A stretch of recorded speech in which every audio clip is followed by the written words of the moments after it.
எல்லாருக்கும் வணக்கம். இன்னைக்கு நம்ம ஒரு லோகோவை எப்படி கிளிச் லோகோவா மாத்துறதுன்னு பார்க்க போறோம். இதுக்கு பார்த்தீங்க அப்படின்னா நம்ம ஃபுல்லி ஃபோட்டோஷாப் யூஸ் பண்ண போறோம்.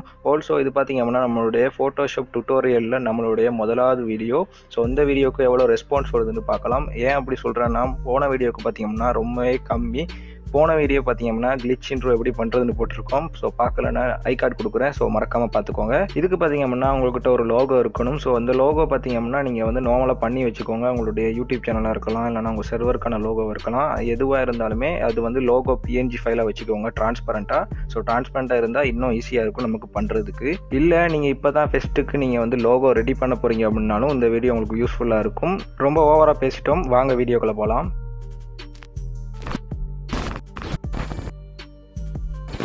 முதல்ல வந்து நியூ டாக்குமெண்ட் கிரியேட் பண்ணணும். அதுக்கு வந்து நீங்கள் வந்து என்ன பண்ணுறீங்கன்னா 512 பிக்சலில் ஒரு ஸ்கொயர் ஷேப்பில் வந்து ஒரு பாக்ஸ் மாதிரி ஷேப்பில் வந்து நீங்கள் வந்து ஒரு டாக்குமெண்ட் கிரியேட் பண்ணிக்கோங்க. ஸோ இதில் பார்த்தீங்க அப்படின்னா உங்களுடைய லோகோவையும் வந்து இம்போர்ட் பண்ணிக்கோங்க டைரெக்டாக. நீங்கள் இம்போர்ட் பண்ண லோகோ லேயரை செலக்ட் பண்ணிவிட்டு Ctrl J அமுத்தி அதில் ஒரு டூப்ளிகேட் ரெடி பண்ணிக்கோங்க. இப்போ கீழே இருக்க லோகோ லேயரை டபுள் கிளிக் பண்ணிங்க அப்படின்னா லேயர் ஸ்டைல் போகும். அதில் பார்த்தீங்க அப்படின்னா பிளெண்டிங் ஆப்ஷன் அப்படின்னு ஒன்று இருக்கும். அந்த பிளெண்டிங் ஆப்ஷனில் பார்த்தீங்க அப்படின்னா சேனல்ஸ் இருக்கும். ரெட்டை தவிர க்ரீனையும் ப்ளூவையும் அன்டிக் பண்ணி விட்டுருங்க. அடுத்தது வந்து ஸ்டைல்ஸில் வந்து அவுட்டருக்குள்ள போங்க. அவுட்டருக்குள்ளே வந்து பிளெண்ட் மோடை வந்து ஸ்க்ரீன் போட்டுக்கோங்க. ஒப்பாசிட்டியை வந்து 50 வச்சுக்கோங்க. அது கூடவே பார்த்தீங்க அப்படின்னா நீங்கள் வந்து பேக்ரவுண்டை வந்து ஒயிட் கலருக்கு மாற்றிக்கோங்க. ஆல்சோ எலமெண்ட் சைஸ் பார்த்தீங்க அப்படின்னா 2 கொடுத்து வச்சுக்கோங்க. இதெல்லாம் நீங்கள் சரியாக பண்ணிட்டீங்க அப்படின்னா ஓகே கொடுத்துக்கோங்க. இப்போ வந்து ஆல்ட்டை வந்து ஹோல்ட் பண்ணி பிடிச்சிக்கிட்டு மேலே இருக்கிற லேயருக்கு பார்த்தீங்க அப்படின்னா எஃபெக்ட்ஸ் அப்படின்ற டெக்ஸ்ட்டை வந்து அப்படியே நீங்கள் ட்ராக் பண்ணி போட்டு விடுங்க. இப்படி போட்டிங்க அப்படின்னா அந்த லேயரில் இருக்கக்கூடிய அதே எஃபெக்ட்ஸ் தான் மேலே இருக்க லேயருக்கும் வரும். ஸோ இதில் பார்த்தீங்க அப்படின்னா மறுபடியும் பிளெண்டிங் ஆப்ஷன் போங்க. அதில் பார்த்தீங்கன்னா ரெட்டை தவிர க்ரீனையும் ப்ளூவையும் வைங்க. ஐ மீன் ரெட்டை வந்து இல்லை டிக்கு எடுத்துருங்க.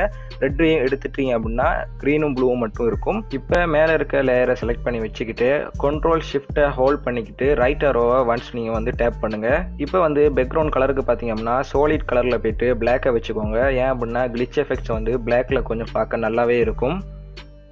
நியூ லேயர் ஒன்று கிரியேட் பண்ணிக்கோங்க. கிரியேட் பண்ண நியூ லேயரை செலக்ட் பண்ணி வச்சுக்கிட்டு Ctrl Shift Alt E அது 4ஐயும் சேர்த்து ஒரே டைமில் வந்து நீங்கள் என்ன பண்ணுங்கள் ப்ரெஸ் பண்ணுங்கள். இப்படி பண்ணிங்க அப்படின்னா அந்த லேயருக்கு கீழே இருக்கக்கூடிய எல்லா லேயரையும் வந்து என்ன பண்ணணும்னு சொன்னால் காப்பி பண்ணி எடுத்துக்கும். இப்போ காப்பி பண்ண லேயரை வந்து செலக்ட் பண்ணி வச்சுக்கிட்டு மறுபடியும் Ctrl J அமுத்தினீங்கன்னா டூப்ளிகேட் அப்படின்னு வரும். அதுக்கு நீங்கள் வந்து ரீநேம் பண்ணிக்கலாம். எப்படி வேணாலும் டூப்ளிகேட் அப்படின்னு உங்களுக்கு வந்து தெரிகிற மாதிரி பண்ணி வச்சுக்கோங்க. நமக்கு தேவையில்லாத லேயர்ஸை வந்து டிலீட் பண்ணிக்கலாம் கையோடையே. இப்போ லேயர் ஒன்றை செலக்ட் பண்ணிவிட்டு செலெக்ஷன் டூல் போங்க. அதில் பார்த்தீங்கன்னா ஆட் டு செலெக்ஷன் அப்படின்ற ஆப்ஷனை வந்து கிளிக் பண்ணிக்கோங்க. இப்போ வந்து என்ன பண்ண போறீங்கன்னா ரெக்டாங்கிள் ஷேப்பில் நீங்கள் வந்து கோடு போட போறீங்க. இந்த கோடு தான் பார்த்தீங்கன்னா உங்களுக்கு வந்து கிளிச் எஃபெக்ட்ஸை வந்து பிரித்து காமிக்க போகுது. ஸோ இதை வந்து நீங்கள் டைம் எடுத்து பொறுமையாக நிதானமாக போடுங்க. அப்போ தான் நீங்கள் எவ்வளோக்கு நிதானமாக நீட்டாக போடுறீங்க அப்படின்னா அதுக்கேற்ற மாதிரி தான் உங்களுக்கு கிளிச்சும் நீட்டாக வரும். ஸோ மறக்காமல் அதை வந்து சரியாக பண்ணிக்கோங்க. ஃபுல்லாக நீங்கள் செலெக்ஷன் பண்ணி முடிஞ்சிட்டீங்க அப்படின்னா லேயர் 1 அதுக்கு நீங்கள் என்ன பண்ணுறீங்கன்னா லேயர் மாஸ்க் அதாவது மாஸ்க் வந்து இருக்குது கீழே பார்த்தீங்கன்னா அதை வந்து நீங்கள் வந்து கொடுத்து கிளிக் பண்ணிக்கோங்க. கிளிக் பண்ணிங்க அப்படின்னா மாஸ்க் வந்து கிரியேட் ஆகிரும். இப்போ வந்து லேயர் 1க்கு வந்து நம்ம வந்து ஃபில்டர் பண்ணலாம். ஃபில்டர் ஆப்ஷன் போயிருங்க. அதில் பார்த்தீங்க அப்படின்னா பிக்சலேட் அப்படின்னு இருக்கும். அதுக்குள்ளே போனீங்க அப்படின்னா மென்சோஸ் டிண்ட் அப்படின்னு இருக்கும். எப்படி ப்ரொனவுன்ஸ் பண்ணுறதுனே எனக்கு தெரியல அதை. ஸோ அதை கிளிக் பண்ணிக்கோங்க. இப்போ வந்து இப்படி ஒரு விண்டோ பாப்பப் ஆகும். இந்த விண்டோவில் பார்த்தீங்க அப்படின்னா ஷார்ட் ஸ்ட்ரோக்ஸ் அப்படின்னு இருக்கும். ஸோ அதை வந்து கொடுத்து ஓகே கொடுத்துக்கோங்க.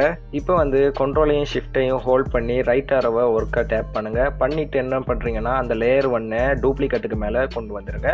கொண்டு வந்துட்டீங்க அப்படின்னா நம்மளுடைய கிளிச் லோகோ ரெடி ஆயிரும். இதில் வந்து உங்களுக்கு டெக்ஸ்ட் வேணால் ஆட் பண்ணிக்கலாம், இல்லைனா ஃப்ரீயாக விட்டுருங்க. ஓகே, ஃபைனலாக நம்ம வந்து வீடியோட எண்டுக்கும் வந்துட்டோம். இப்போ பார்த்தீங்க அப்படின்னா நம்ம வந்து கிளிச் லோகோ எப்படி பண்ணுறதுன்னு பார்த்துருக்கோம். ஸோ அடுத்த வீடியோவில் வந்து என்ன பண்ணலாம் அப்படின்னு நீங்கள் சொன்னால் பண்ணலாம். அது கூடவே பார்த்தீங்க அப்படின்னா இந்த வீடியோக்கு லைக் பண்ணிக்கோங்க மறக்காமல். அண்ட் ஷேர் சப்ஸ்கிரைப் அதெல்லாம் நீங்கள் பண்ணுறேன்னா பண்ணிக்கோங்க. நெக்ஸ்ட் வீடியோவில் சந்திக்கிறேன். அது வரைக்கும் பாய். இன்னொரு விஷயம் சொல்ல மறந்துட்டேன், நம்ம வந்து வீக்லி ஒன்ஸ் ஒரு வீடியோ போட போகிறோம். ஏன் அப்படின்னா ஒரு சில பர்சனல் ஒர்க்ஸ் இருக்கிறதுனால எனக்கு வந்து வீடியோ கண்டினியூஸாக போட முடியாது. வீக்லி 1 நான் வந்து வீடியோ உங்களுக்கு போடுறேன். என்ன வீடியோ போடலாம் அப்படின்றத மறக்காமல் கமெண்ட் பண்ணுங்கள். ஓகே, அவ்வளோதான். போயிட்டு வரேன். பாய்.